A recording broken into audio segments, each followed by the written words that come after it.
welcome universe. We are the 9 to 5 Misfits. For those of you who don't know, I'm Pavi and this is Nani.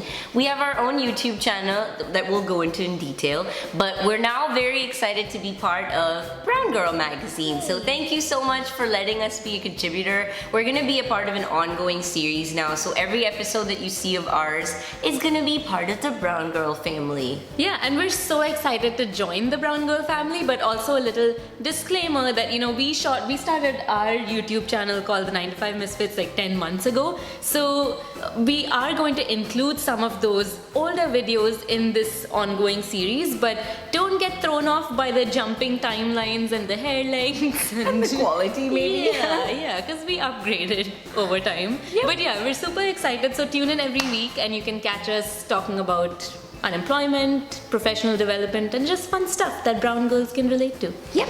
So if this is the first time you're coming to our channel, welcome. Yay! And this is probably a good time to come in because we're doing a recap of sorts, so it feels like you haven't missed anything. And if you're a returning viewer, then thanks for sticking with us all these months, and let's just pretend that we were at a networking event and then that new person came in, so then we had to introduce ourselves all over again, and you know what the deal is, so you're just gonna stand by and be like, we'll let them do their thing. Yeah. Why are we doing this recap now? We started our YouTube channel 10 months ago. Yeah. And back in June of 2016, Nami and I decided to start a channel called the 9 to 5 Misfits. Well, we were both unemployed at the time, and I had gotten laid off from my engineering job, and Nami had left her job back in Austin to be close to her husband and me, obviously. You know, she moved back here for me. Duh. Yeah, and I mean, it was funny because back then I had quit without any sort of plan. I just knew that I needed to come back, but I didn't know what I was gonna do. And oddly enough, that did not feel that scary because I was like, I'm gonna be with my best friend, and like we're both unemployed, so it's, you know, we can kind of navigate this thing together. Because we're the two best friends that anyone can have. Well, we had like an odd sense of excitement going through unemployment together. It was so nice to have an accountability partner because I felt so much more comfortable and less insecure about going through something like a phase like this. And that's what we wanted to give the world. We wanted to make sure that other people who were going through this would actually have the same comforting feeling. I mean, we've both been through unemployment before and we didn't do so well the last time around, right? Should we giving out all our secrets? I know, I've said too much. Yeah, because the last time I went through unemployment, it was back in 2012 where we moved countries, and I was obviously much younger and stupid, so I was like, I'm moving for love, this is excellent.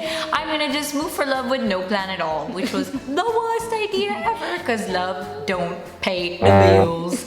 I got there and I was completely lost because I didn't understand the culture, the work culture, and I got depressed, my relationship struggled. So it was just downhill from there because it was not constructive, the move at all. Yeah, I mean, totally know what you mean because not having a plan really worked against us because I did the same thing. I used to work in oil and gas and I had this like revelation where I was like, this is not what I'm passionate about. I quit my job with this grand plan of, okay, I'm gonna travel, I'm gonna soul search, and in 3 months I'll find what I'm destined to do, and then I'll be, you know, happily ever after. Little did I know that it doesn't actually work that way. And so like after I actually quit, I did the fun traveling, and then I got back and I was like, well, now what do I do? And so I just sat on my couch and watched Gilmore Girls for 3 weeks doing nothing, and I went into a hole. Well, from being unemployed the first time around, there were so many missteps, and being unemployed the second time around, we've learned so many things on the way. Because the second time around when I was unemployed, I got laid off from my engineering job. I'd been an engineer for over 8 years, and everyone in the office knew that, you know, the economy was tanking, this was gonna happen. So I remember the day before baking like this layoff cake for everyone because I was like, everyone's upset anyway, I might as well make cakes because cake makes everything better. You know, wipe on cross-eyed. Yeah, so I remember at 8 a.m. everyone was in the kitchen the day of the layoffs because they were like, this will help. And it was a very depressing day because I knew what the problem was, that I may get laid off, but I was more afraid of what was gonna come next, that I had no plan, I had no idea what I was gonna do, and that's what made it really scary. I feel like these are lessons we've learned from this time around. I know. We kind of bounced back a little quicker though because we'd had that really bad experience the last time, you in India and like me sitting on my couch watching Gilmore Girls. But I know. So yeah, this time around, like when I quit my job, I didn't have a plan. And you didn't have a relocation cupcake. No, I wish I'd made a relocation cupcake, girl. But I knew that I had made so many mistakes the last time around that I sort of knew what to not repeat. Yeah. I was like, okay, the minute I head back to Houston, I need to hit the ground running. I need a game plan. Even if I don't know exactly what I want to do, I need to know that I have to have a plan. Yeah. And that sort of also gave me a sense of comfort that I have someone now who's in my corner.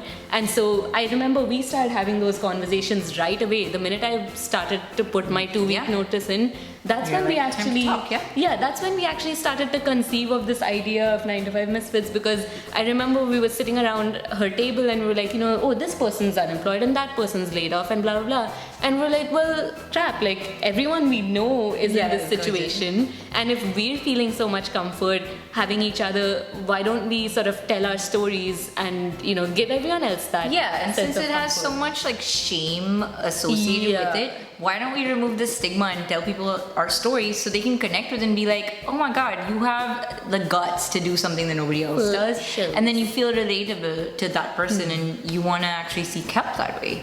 Yeah, and that was a real turning point, because what we failed to do the last time around was to really be okay with our unemployment. And we didn't own it. Yeah, this time we really owned it and we really made it a point to tell our stories, to reach out to other people. Yeah, that's what it's all about, just creating a community. And so, Pavi, what sort of people did we want to initially, did we envision reaching out to? Yeah, well, majorly people who are going through life's intermission or unemployment in some version. So specifically layoffs and relocations, just like me. For sure. Who else? I think even just new entrepreneurs, right? Yep. Because we have no structure. I know, seriously. Even though you are technically employed, you don't feel employed for at least the first few months or years until you start getting money in, because you're like, I have no structure. I have to make my own rules. I have to make my own schedule. And when that's not imposed on you by somebody else, you suddenly feel so disoriented and lost. And then, even if they don't want to be entrepreneurs, people who just kind of want to take the time to figure out what they want to do, right? They quit voluntarily like I did, and they don't necessarily know right off the bat what they want to do, where they want to go. Don't do the Gilmore Girls thing. And then people going through sabbaticals, like they take a voluntary holiday, but at the same time you want it to be purposeful. It has to be constructed that it's for a reason, not just like, oh, I'm just gonna take a break and do nothing. And then new parents. Because a lot of them, they go through this break and then they don't know how to spend time with adults. They worry about getting back into the workforce because people may not respect them. And then retirees. Yes, that's a big one. Yeah, my dad retired last year, and I remember him being all like, Mom and I are just watching TV and playing old people games. We don't really know, we don't have structure, we don't need to do anything like we used to, because they had like a set routine. He actually said that, I really find your videos enjoyable because we talk about structure, nutrition, and having like a purpose, and having Indian parents, we already have the stigma, just in case, we've been through everything. Think about how our channel has evolved since we first started, because when we first started, we thought that we'd be tackling those very core issues that were just related to unemployment, and then it kind of became more of unemployment plus entrepreneurship plus underemployment, and even students students who need their purpose, want to know what to do right after school. It's been amazing, our journey, people we've met and the interviews that we've had.